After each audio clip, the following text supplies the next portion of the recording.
बिस्मिल्लाहिर्रहमानिर्रहीम। नाज़रीन इकराम अस्सलाम वालेकुम। ज़ाहिर है जब किसी के हाथ पाँव बांधे जाते हैं, जब किसी का हुक्का पानी बंद होता है तो वो फिर हाथ पैर मारता है। जब तक ज़िंदा है इंसान उसको रोटी पानी की ज़रूरत है। चुनांचे वो कोशिश करता है कि वार ऑफ सर्वाइवल लड़े, किसी न किसी तरह ज़िंदा रहने के लिए अपने कुछ खाने पीने का बंदोबस्त करे, क्योंकि जब तक सांस है आप भूखे प्यासे तो नहीं बैठ सकते। चुनांचे चूँकि अफ़गानिस्तान एक लैंडलॉक्ड कंट्री है और उसके किसी जानिब समुंदर नहीं लगता और उसके लिए बैरूनी दुनिया से बज़रिया समुंदर चीज़ें इंपोर्ट करना आसान नहीं है। और कुछ ऐसे पाकिस्तान और ईरान के अलावा उसके पास कोई बहुत ज़्यादा ऑप्शंस भी नहीं है, क्योंकि जो किर्गिज़स्तान ताजिकिस्तान वगैरह उसके साथ लगते हैं उनके अपने साथ कोई समुंदर नहीं लगता। और रूस बहुत बड़ा है और अगर उसके साथ किसी जगह पर कोई समुंदर लगते भी हैं ठंडे ठार किस्म के, तो वो अफ़गानों में तो इतनी कैपेसिटी नहीं है कि वो पूरा रूस क्रॉस करके जाएं और वहाँ से उस रास्ते से अपने लिए कुछ इंपोर्ट करें। और वैसे भी ज़ाहिर है रशिया उस तरह की खुली एक्सेस और उस तरह का फ्री ट्रांजिट ट्रेड तो नहीं देगा अफ़गानिस्तान को, जैसा साल हर साल से पाकिस्तान ने दे रखा था। चुनांचे मुश्किलात बिल्कुल अफ़गानिस्तान के लिए हैं, बहुत ज़्यादा हैं पाकिस्तान का बॉर्डर बंद होने के नतीजे में, और ले देकर उसके पास कोई ऑप्शन नहीं बचती सिवाय इंडिया के। अब अफ़गानिस्तान के वज़ीर तिजारत इंडिया पहुँचे हुए हैं। आपको पता है कि वज़ीर ख़ारजा ने काफ़ी तवील दौरा किया था इंडिया का और वो मोहब्बतें बढ़ने लगी थी, और अब एक मरतबा फिर इंडिया के साथ उनकी काफ़ी तवील गुफ्तगू जारी है। इस वक्त वज़ीर तिजारत और बहुत सा डेलीगेशन बड़ा अफ़गानिस्तान का इंडिया में है, जो सेकंड ऑप्शन के तौर पर कि पाकिस्तान अगर बॉर्डर नहीं खोलता और उनकी तिजारत नहीं होती तो फिर इंडिया के ज़रिए से किसी न किसी तरह वो एक लंबा रूट पड़ता है, ज़रा मुश्किल काम है, लेकिन बहरहाल अब आखिर उन्होंने दुनिया से कुछ चीज़ें मंगवानी हैं। वहाँ पर बच्चे भूख से मर रहे हैं और बहुत से मसाइल हैं, उनको अद्वियात चाहिए। और इंडिया के पास अगर आप आ गए ना तो आपको कहीं और जाने की ज़रूरत नहीं है। यानी इंडिया का एक एज ये है कि आपको इंडिया से आगे किसी मुल्क में जाने की कुछ इंपोर्ट करने की ज़रूरत ही नहीं पड़ती। दुनिया की कोई चीज़ अब ऐसी नहीं है जो आपको इंडिया से ना मिल जाती हो। इंडिया के लोगों के पास चूँकि पैसा बहुत ज़्यादा है, चुनांचे वो ये ज़रूर सोचते हैं कि हमें इम्पोर्टेड चीज़ें, हमें अमेरिकन ब्रांड्स की चीज़ें चाहिए और हमें जो अंग्रेज़ों के ब्रांड्स की चीज़ें चाहिए। लेकिन अफ़गानिस्तान का मसला ब्रांड्स नहीं है इस वक्त, उनका मसला तो सर्वाइवल है, उनका मसला तो गंदम है, उनका मसला तो चावल है, उनका मसला दालें हैं, उनका मसला गोश्त है, उनका मसला दूध है। बस इससे आगे फ़िलहाल अद्वियात हैं ज़्यादा से ज़्यादा, तो इससे आगे फ़िलहाल वो नहीं सोच सकते। और ये सब तमाम ज़रूरियात बहुत आसानी से और बहुत सस्ते दामों इंडिया पूरी कर सकता है। अब उसकी क्या सूरत हो, वो किस रूट से इंडिया उनकी ज़रूरियात पूरी करे, ज़ाहिर है वो इस पर मिल बैठेंगे, सोचेंगे। इंडिया और रशिया के ताल्लुकात भी बहुत अच्छे हैं, और वो जो किर्गिज़स्तान वगैरह अफ़गानिस्तान के बॉर्डर के साथ लगते हैं उनके साथ भी उसके ताल्लुकात बहुत अच्छे हैं। और चाइना के साथ भी अब इंडिया के कोई बहुत ज़्यादा बुरे ताल्लुकात नहीं हैं। चुनांचे जिस भी मुमकिन रूट से ज़मीन से या बाई एयर अगर अफ़गानिस्तान सामान पहुंचाना पड़े तो फिर वो इवेंचुअली इंडिया के पास ही जाना था उन्होंने, और वो पहुंच गए हैं। और एक तरफ इंडिया हमसे बहुत ज़्यादा तंग है। क्यों तंग है? क्योंकि इंडिया की मगरिब के साथ जो आमदोरफ्त है वो बहुत ज़्यादा है। पाकिस्तान का प्रॉब्लम ये है कि पाकिस्तान की जो दुनिया के दीगर ममालिक के साथ नकलो हमल है, यानी एयर ट्रैफिक जिसको हम कहते हैं, उसका ज़्यादातर हिस्सा है हमारी को 50-60% लोग तो जाते हैं सऊदी अरब, ईरान, तुर्की, यूएई, कतर, कुवैत, बहरीन, बस अल्लाह अल्लाह खैर सल्ला। अगर कोई बहुत ज़्यादा जो अमीर तबका है वो जाता है, कनाडा जाता है, अमेरिका जाता है, इंग्लैंड जाता है, या किसी और यूरोप के मुल्क में जाता है। इन तमाम ममालिक में जाने के लिए इंडिया हमारे रास्ते में नहीं पड़ता। हम मगरिब से होकर निकल जाते हैं, हम बरास्ता चीन, बरास्ता ईरान, बरास्ता अफ़गानिस्तान हम फ्लाई करते हैं, या बरास्ता समुंदर फ्लाई करते हैं और हम इन मुल्कों में पहुंच जाते हैं। हमें इंडिया के ऊपर से उड़ने की ज़रूरत तब पड़ती है जब हमने जापान जाना हो। अब कितने पाकिस्तानी जापान जाते हैं। जब हमने कोरिया ताइवान जाना हो, कितने पाकिस्तानी कोरिया ताइवान जाते हैं। जब हमने इंडोनेशिया मलाइशिया जाना हो, इंडोनेशिया भी हमारी आमदरफ्त कम है, मलाइशिया में काफ़ी पाकिस्तानी स्टूडेंट्स और लोग हैं। लेकिन बात ये एक दो ममालिक हैं, Brunei, Malaysia, Indonesia, Japan, Taiwan, Korea, जिनके यहाँ जाने के लिए पाकिस्तान को, और बांग्लादेश ऑफ कोर्स, श्रीलंका, नेपाल, भूटान, यहाँ जाने के लिए हमें इंडिया के ऊपर से उड़ने की ज़रूरत पड़ती है तो भाई हम फिर नहीं उड़ते फिर यही हो सकता है ना कि हम नहीं उड़ते, हम चुप करके बैठ जाते हैं। रशिया वशिया भी जाना हो तो हम अफ़गानिस्तान के ऊपर से उड़ के चले जाते हैं। चुनांचे हम इंडिया के ऊपर से ना जाने की वजह से हमें नुकसान हो रहा है, हमें एयर ट्रैफिक उस तरफ से ना गुजारने की वजह से नुकसान हो रहा है लेकिन कम, और इंडिया को पाकिस्तान के ऊपर से ना उड़ सकने की वजह से नुकसान हो रहा है लेकिन काफ़ी ज़्यादा।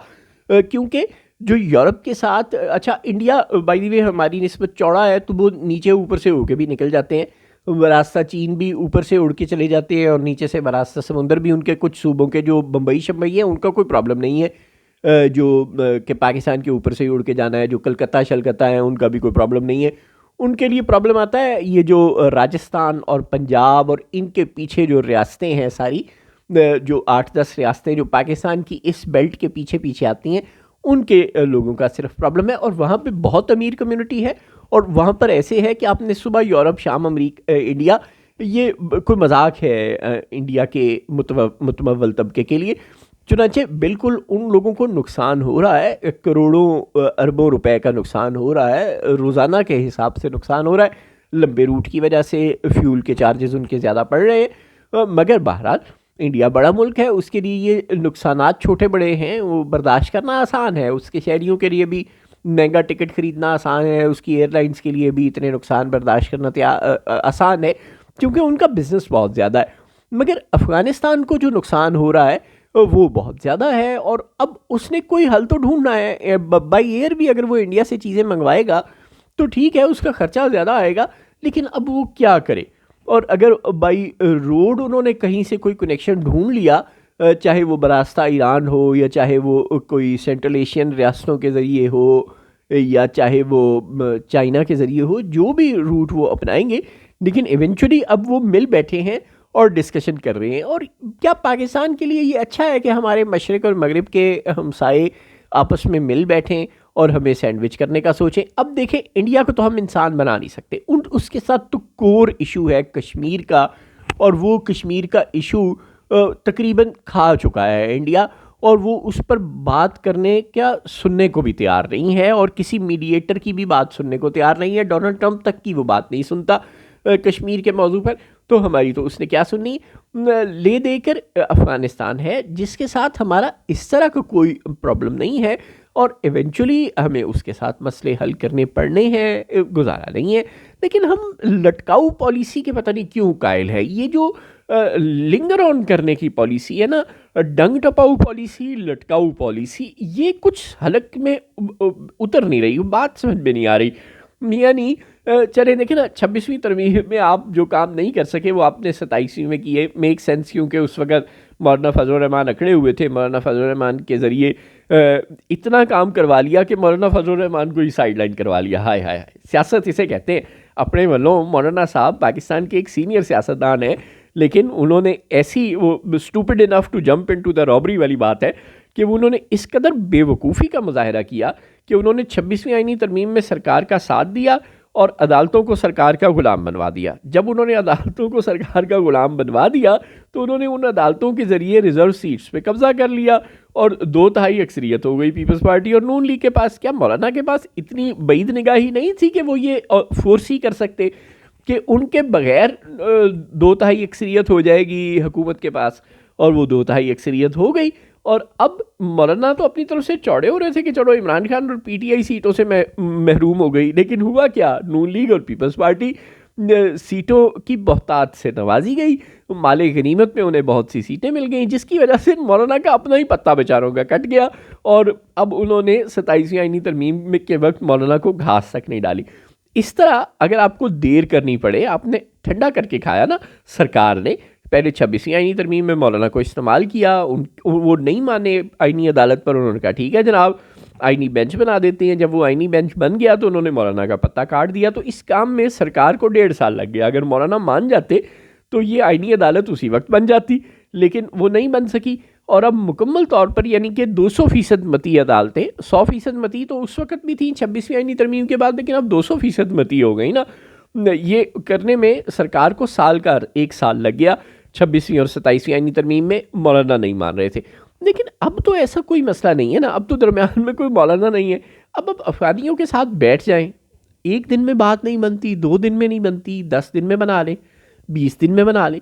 एक मैकेनिज़्म भी बन गया है, दरमियान में मीडिएटर भी आ गए हैं, कतर और तुर्की मौजूद हैं, और मुसलमान मुल्क ईरान बार बार कह रहा है कि भाई हम कोऑपरेशन के लिए तैयार हैं, सऊदी अरब बार बार कह रहा है कि हम ताउन के लिए तैयार हैं, और ईरान का, सऊदी अरब का, कतर का, तुर्की का इन्फ्लुएंस तालिबान पर है। तालिबान को अब समझ है कि इन मुल्कों के बगैर उसको गुजारा नहीं है, चुनांचे मिलकर बैठें, ये ख्वाजा आसिफ टाइप हॉक्स को साइड पे करें।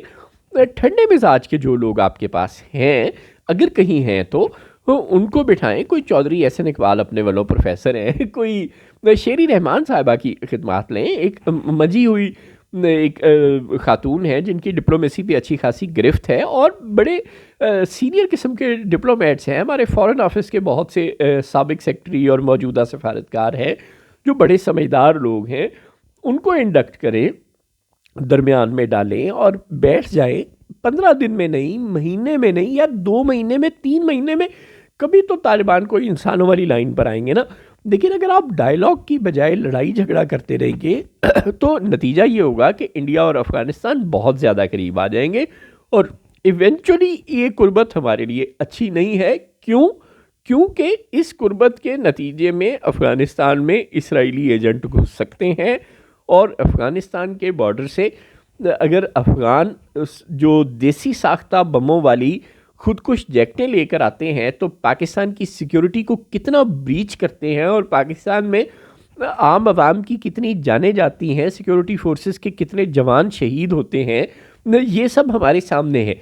अगर वहाँ इस्राएली एजेंट घुस गए अफ़गानिस्तान में तो उसका नतीजा क्या निकलेगा? उसका नतीजा ये निकलेगा कि उनके पास तो इतनी टेक्नोलॉजी है कि खुदा माफ़ करे, वो आपने पेजर धमाके आपको ये याद हैं लबनान वाले, इस तरह की हरकतें वो करते हैं, पूरी दुनिया के वो पीस को एक लबे में शैटर करके रख देते हैं। अगर वो अफ़गानिस्तान के रास्ते पाकिस्तान में दाखिल हो गए, अगर उन्होंने अफ़गानिस्तान के लोगों को, टीटीपी के लोगों को ट्रेन करना और इक्विपमेंट देना शुरू कर दिया, तो पाकिस्तान के लिए बहुत मसाइल पैदा हो जाएंगे।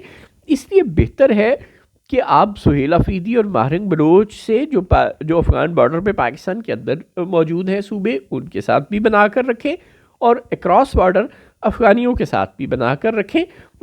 ले दे के तो मेज़ पर ही बैठना है ना, एक दूसरे का सर खोल के बैठें या पहले बैठ जाएं, बेवकूफ़ी बंद कर दें, पहले ही बैठ जाएं, आपकी बड़ी मेहरबानी होगी।